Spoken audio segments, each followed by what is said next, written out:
Hello and welcome to the Palmore Institute's video series. My name is Lowell. Today I want to introduce you to the senior reading class. In this video, we will review the grading for the class, and I'll give you a basic summary of what we will cover in class and the homework.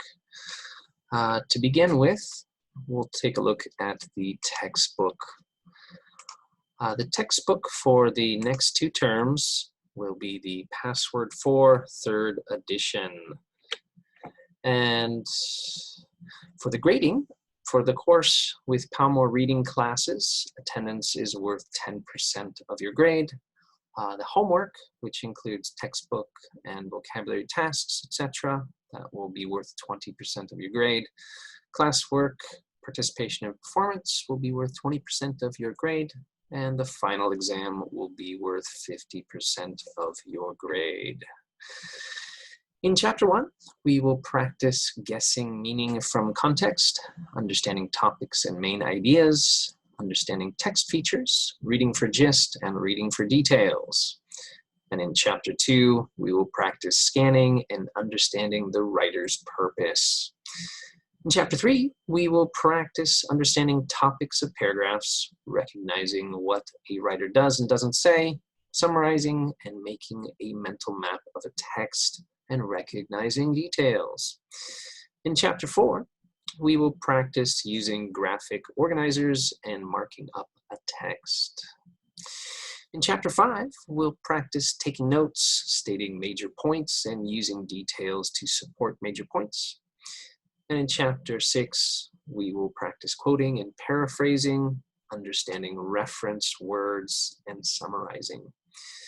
In Chapter 7, we will practice understanding major points. And in Chapter 8, we will practice understanding text features, such as uses of parentheses, and practice reading about scientific studies. And in Chapter 9, we will practice recognizing text organization and reference words. And in Chapter 10, we will practice recognizing supporting details. In the following term, we will look and start at Chapter 11. We will practice identifying problems and solutions, recognizing cause and effect, and reviewing advice for readers. In Chapter 12, we'll practice scanning and paraphrasing. And in Chapter 13, we'll practice recognizing the writer's point of view, cause and effect, and problems and solutions. In Chapter 14, we'll practice differentiating between fact and opinion. In Chapter 15, we'll practice using graphic organizers such as Venn diagrams and taking notes in a chart or diagram. In Chapter 16, we will practice determining text organization. In Chapter 17, we will practice understanding the writer's purpose.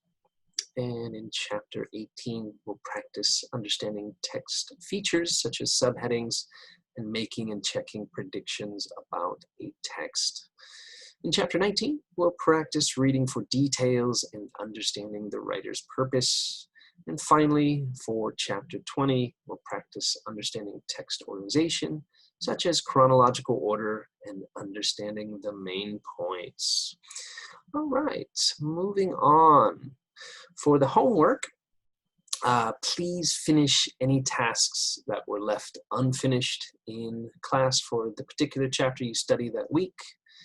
And please preview the vocabulary for the following week's lesson and read through the passage. Check any new vocabulary words in your dictionary prior to the next lesson. There are optional online activities that you can do to review the vocabulary. You can access them by using the code from the inside cover of your book. You'll have to scratch it off and then log online and use the website that is from the book. Some of the online activities, you can check your answers on your own, but none of them will be graded. Depending on how well students are able to complete the textbook tasks, there may be some additional new vocabulary sentence writing tasks that could be assigned. And for final thoughts, don't worry too much about making mistakes and errors. Making mistakes and errors is part of the learning process. And it is likely that you will make some reading comprehension or vocabulary mistakes and errors with the reading comprehension questions and other tasks. That's okay, as long as you can use these errors and mistakes as learning opportunities.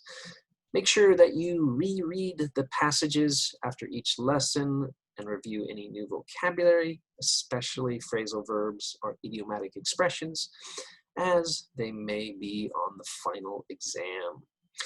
Make sure you bring an electronic or paper dictionary to class. And finally, I wish you good luck. Thank you for watching, and I hope to see you in class. Take care.